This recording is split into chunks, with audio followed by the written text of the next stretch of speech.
everyone, welcome to Wednesday Debate live with Taghreed Hussein here on Nile TV International. Tonight we'll be talking about the main story leading the headlines and the world on edge actually as Gaza waits for a ceasefire. Still the entire world holds its breath, torn between both relief and sorrow as it awaits the announcement of a ceasefire in Gaza. It's the promise of this fleeting meeting and moment of peace and a glimmer of mercy after nearly now 2 relentless years of war. This has definitely torn the city apart and weighed heavily on the shoulders also of the people of Gaza themselves. Since the outbreak of the hostilities in Gaza, Egypt has escalated its political as well as diplomatic efforts, working relentlessly in order to hold the bloodshed and secure the humanitarian access to the people of Gaza.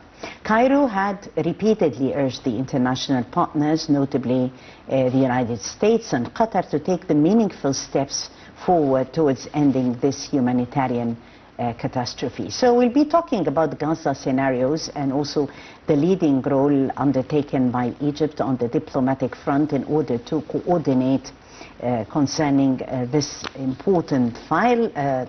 Tonight I have all the honor to have with us as our guest Mr. Mohamed Saidy, member of the Coordination of Youth Parties and Politicians. Thank you so much, Mr. Saidy, for being with us here live. Of course, it's a very hard topic, so I can't say I'm happy with the topic, but I'm happy to be with you here, Dr. Taghreed, a very, very dear friend of mine, and I'm happy to be on the daily debate. Thank you. Thank you so much. Honor is mine. We'll be going deep into the restless hearts of the people of Gaza, longing desperately for safety and the simple quiet of peace. We listen to the whispers also of diplomacy that are growing now louder in order to find a solution to the dilemma.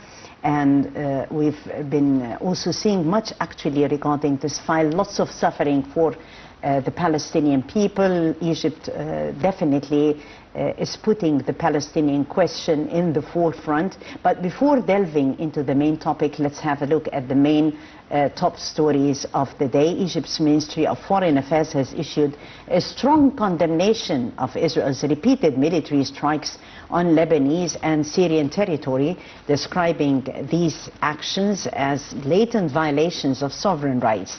Cairo had emphasized that such assaults had breached international law and relevant UN resolutions. In its official statement, Egypt had underlined the critical importance of respecting the sovereignty, unity and territorial integrity of both Lebanon and Syria. The ministry affirmed its complete rejection of any interference in the internal affairs of the brotherly Arab nations.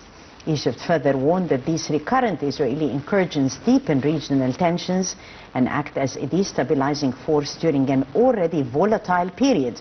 These settlements come as parts of Egypt's broader diplomatic efforts conducted in concert with regional and international partners to de-escalate violence and to bolster regional security and stability. Let's follow the following report, and we will be back to talk further about the different scenarios regarding Gaza, Egypt's important endeavors and diplomatic efforts in that regard. We'll be back. In a critical moment of regional diplomacy, Egypt has once again stepped into the heart of international mediation, playing a pivotal role in efforts to secure a ceasefire in Gaza. In this regard, Cairo is currently hosting high-level trilateral meetings between Egypt, Qatar and Israel aimed at advancing discussions surrounding the delivery of humanitarian aid into the Gaza Strip, the evacuation of patients and the return of individuals stranded due to the ongoing conflict. The meetings have reportedly witnessed notable progress and a growing consensus on several humanitarian components of the proposed ceasefire agreement. These talks come as part of Egypt's intensive diplomatic efforts to remove obstacles standing in the way of a final agreement and reflect Cairo's unwavering commitment to ensuring the entry of adequate and appropriate humanitarian assistance to the people of Gaza. Meanwhile, voices have become louder in their opposition to Israel's recent calls for civilian evacuations from Gaza, citing the risk of mass displacement. International organizations, including UNRWA, have warned of the potential for another historic tragedy. The head of UNRWA warned of the danger of a second Nakba if displacement plans continue, highlighting the severe risk of irreversible demographic and humanitarian consequences. Also on the global stage, French President Emmanuel Macron and UK Starmer called for recognition of the State of Palestine. The EU is exploring 10 options to hold Israel accountable for its human rights violations. Public opinion is also shifting. Demonstrators rallied in Tel Aviv demanding a ceasefire, while mass protests erupted outside the White House and during Spain's San Fermin's festival, showing solidarity with Gaza. Amid these developments, the UN is convening a high-level Gaza summit in New York on July 28th, which is expected to rebuff the controversial humanitarian city plan that could segregate Palestinians under the banner of aid. Against the shifting diplomatic backdrop, Egypt, anchored by President Sisi's tireless mediation, remains central to efforts aimed at ending hostilities, preserving civilian lives, and charting a sustainable path forward. As the world holds its breath, eyes always turn to Egypt, where diplomacy, resilience, and justice converge.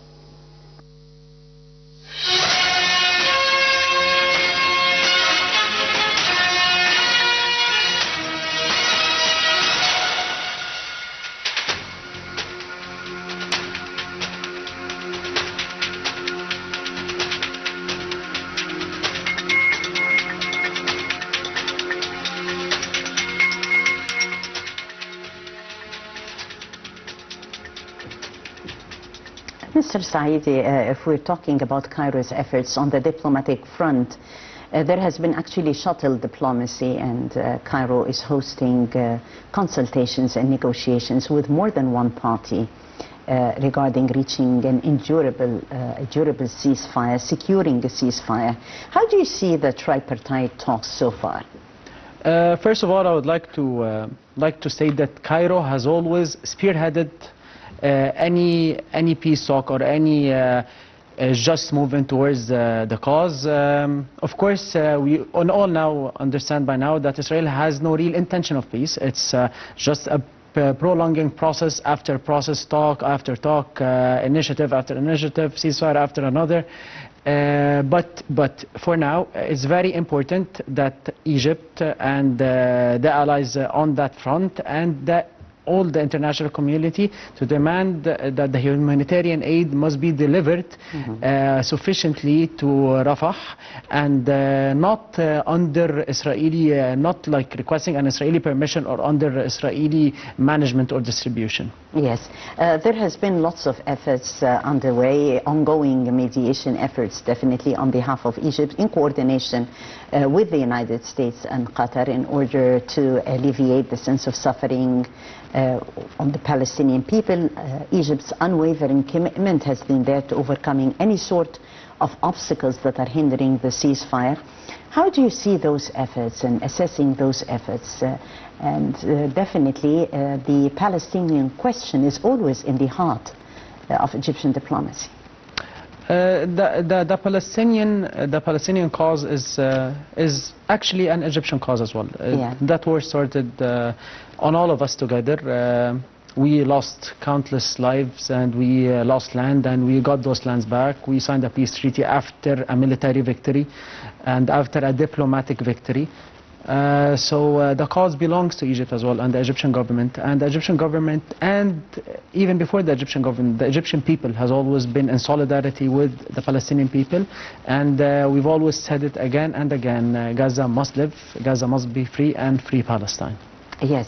Free Palestine, and this is the main motto that we are working accordingly, and we have seen many reactions vis-a-vis Egypt's noble stance towards the Palestinian cause. Earlier, the Palestinian Fatah leader Yasser Abu Siddu had praised President Abdel Fattah al-Sisi's courageous step towards rejecting any sort of plans to displace the Palestinian people, and actually, this has been the leadership stance since the very beginning of the crisis, that we are refusing any sort of relocation of Gaza residents because we considered it a grave and flagrant violation to the cause as a whole.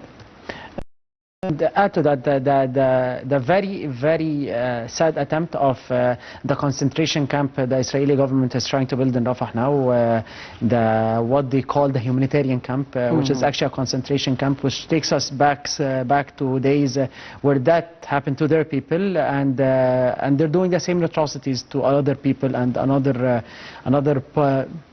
people in another land now, which is very sad.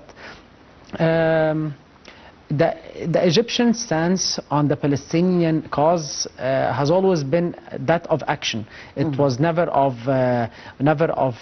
strong words or strong diplomatic stances. It was actually of action that went in some times or in some eras to the extent of a military action. So what can Egypt do more?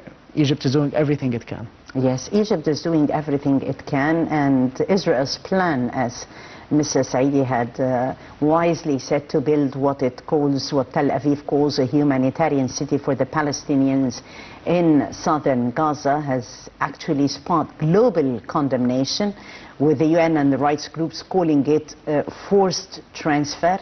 And the question has been always in the headline and among debate concerning the leading political stories, Mr. Saidy. What if this plan goes ahead? What sort of repercussions could happen?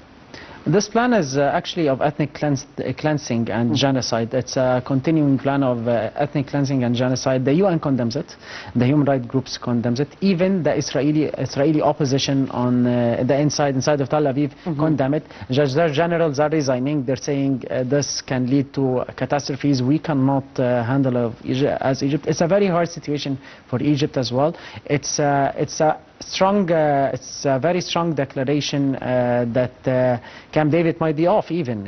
You're putting the Egyptian border at risk. So I think Netanyahu should revisit his mind on this. Yes, Israeli opposition leaders have definitely denounced this sort of plan, and the Israeli military had also objected this plan, and they said that it would harm any sort of reaching a Gaza ceasefire. And this has been actually announced. Also, it would harm the exchange agreement again with the Palestinians, isn't it? And the question is, will this internal situation inside Israel help reshape the whole scenarios next? I think Netanyahu has been keeping all of that aggressiveness to this point is actually because of the internal situation inside. He is a criminal as per the ICC, the International Criminal Court. He is a war criminal, and his government has committed and been accused of war crimes. And